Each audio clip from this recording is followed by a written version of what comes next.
Welcome back to the social work race, guys. Yes, thank you for turning up. And you know what? For those of you who are listening, you won't know what I'm talking about unless you watch this channel. But some of you wonder. We're just redecorating at the moment. And you're looking at that picture there. That's one of my favorite pictures of my daughter. It will be going back up there, hopefully. We're wrestling with where this picture should go. But she did this years ago. And I don't know why, I just love it. So I'm going to have it feature. Okay. I'm going to have it feature in as many videos as possible. It is going to be a backdrop. I could have the social work race backdrop. No, this is the backdrop. Yeah, I just love the picture. But yeah, welcome back to the social work race. And what I wanted to address today is a couple of things actually before I go into it. Just to let you know, I will be migrating my live content to LinkedIn from now on. So in a couple of weeks' time, you will notice that the lives will just go to LinkedIn. See you there. I'm looking down at the TV screen. I should be looking in the camera. See you there. And it's the same as before, but it's in a professional sphere because that's what we are.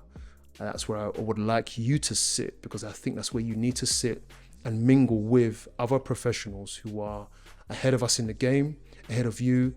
And those who are ahead of us actually have to look back and learn from us too, and learn from students also. So that's where I want the students to go. Go to LinkedIn. That's a great professional space. That's where you're going to pick up a lot of resources and ideas for where you want to go into social work. Let's do that in a couple of weeks' time. This might be my last live session on Instagram. Maybe. Yeah, for now.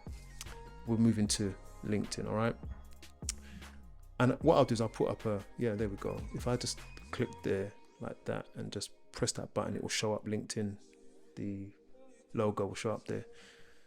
Where were we? So today I wanted to talk about giving hope.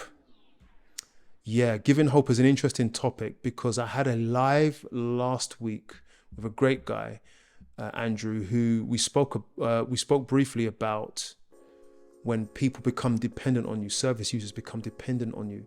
So let's briefly look at what it is to be a social worker. Let's look at that for a minute. Okay. So social workers, they are primarily there to make sure that people are safe, ultimately. And we have to analyze risk of harm, significant harm. And depending on whether you're a child or an adult, let's say you're an adult, that might determine whether we have the ability to take over some of your natural rights that you have as an adult, because people have the right to smoke and drink and hurt themselves, but only up to a point before we step in. But I'm no expert in the adult field, but sometimes we take over to make sure that you're safe. Why? Because we know that without safety, it doesn't matter what else you have, you don't have anything. So social workers are there to analyze whether someone is safe or not. And if they're not safe or presenting harm to themselves or others, we then also step in with the support of other agencies. I work with children and families, and my priority above everything else is to work out, is everybody safe and is there any harm coming to anybody? And if that is the case, we want a plan to work out how we can reduce the risk of harm and to negate as much as possible. I speak too fast sometimes. Yes, that's my priority. And so we will analyze what the referral is and say, right, this is what I think my priority is, okay? We educate whoever we need to. Could be parents, family, the child. So I'm speaking more from a child perspective, but you can apply a lot of what I'm saying to the adult field as well. We investigate. There could be an allegation, a disclosure made, and so we explore that by asking lots of questions. We have face-to-face visits. I want to be in your space so that I can understand where you are coming from. We assess. We draw the information together, and we try to make sense of it. I primarily will speak to the school, speak to the GP, speak to whoever else is in contact with the family or the child to understand. And also drawing on my connection with the family as well. I'm analyzing, okay? We guide families and children to a space that's better for them, guide them to a way of thinking that's more conducive for them. We guide them in whatever we feel we need or whatever there is to hand for them to move out of the space of putting their safety at risk. We take responsibility at times. Sometimes we deprive adults from their liberty because we feel that it's necessary, but there are thresholds and tests for that. You can't just step in and take someone's liberty. That's a real political issue. We are always the lead professional, and we are up to a point, and we can delegate a lead professional, but we are generally the lead professional, meaning anything that happens, we are the go-to. That's what we do. That's just a general outlay, and there's more to say about social work because we do other things as well in other roles.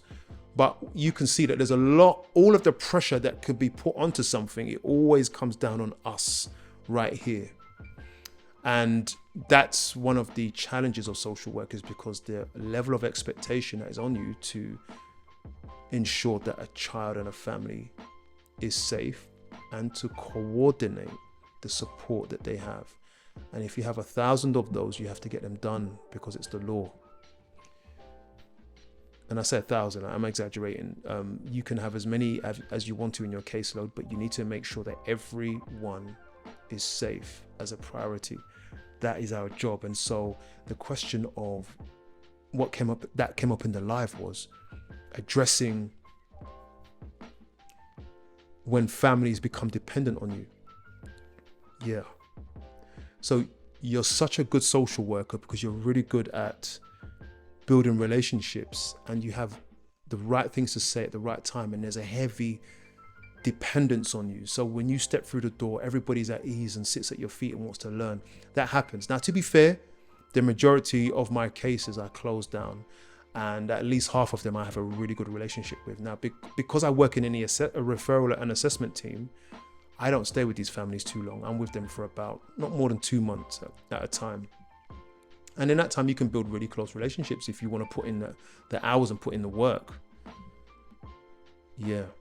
And it's not often with me. I can't say for everybody else, but there is a level of dependence that can be developed. Sometimes the family doesn't want to see you go because you're doing great work with them. And the risk is that sometimes we have a savior complex. And so we feel that we need to be there to turn this family around and help them avoid every pitfall that comes to them and stop any more harm from happening. And when you look in the faces of children, if you love to see families safe and children well, and you look in their faces, you think, oh, listen, you look just like my child. I can't see you get hurt. And so you always want to be there. And to be fair, if you want to do really good, meaningful work for your family, go do it. But obviously there's a risk of dependence. And to be fair, when we entered into social work, a lot of us had the dream of becoming the one for people to support them into a better space. However, the reality is this: that which is out of our control, and that which is for us the dream that cannot be lived. Okay, let me go there. So what is out of our control? Well, what we can't do is we cannot control the amount of cases that we have. Now, if you want to, you can go and put all of that effort into every family that you have. And this is really what is expected of us, ethically, to do this awesome piece of work where I'm always there. But if they become dependent on me, then that doesn't really mean change. It does mean potential, but it doesn't mean change. And when you're not there, the problems arise again. And so you can easily become burnt out trying to keep up with your value system. But the reality is, you have to guide them towards change, and you have to teach them how to be independent of you. and the need to save, which is really the subheading of our job. It's written in a very light grey. To save a family from future problems. Because we're human, we want to do that. But if we do, especially if we have our own families at home waiting for us, we will have to pay a price. This is a tough subject to articulate. We will have to pay a price for saving others. This is why so many social workers now are really screaming self-care, self-care, self-care. Because looking after others is probably easy because we're getting paid to do it and we're required to do it. But no one's paying us to look after our own home or to look after ourselves. Maybe we should reevaluate, and maybe they are paying us to look after others and ourselves. Maybe we should reevaluate how we see that. So that's my take on the dream. The dream was I'm going to save people from themselves. Maybe the dream was I'm going to be the one that knows what to say and do all the time. Once you dip your toe into someone reaching out for help from you, when a child turns to you and not their own, believing in you as their salvation, that's hard to turn away. And if you want to be that, you can be that, but it wouldn't be good for them and it wouldn't be good for you. In fact, what I'm saying is the need to be as human as you can be, which is to love your neighbor and to love yourself, has a price on it. So be careful how you balance the amount of care you give to families, because it's a gamble. And that's why we need a good supervisor, no matter what level we are, a good supervisor who can help us evaluate where we are and who we are and reflect on that and just make changes and do what we have to do to stay safe. To stay safe here.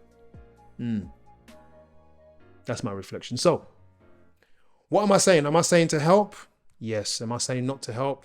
No. Am I saying don't take real good care of your service users? Yes and no. That's the reality of it. That's what makes social work tough. And some people, when they get a taste of that they see that there are people that they want to help, but they cannot because they haven't even got the time. This job isn't for me. No, this is the job for you. You just need to learn to manage it. Don't run out the door too early. I'm really encouraging social workers to be more resilient and to grow. So I'm shaking the camera.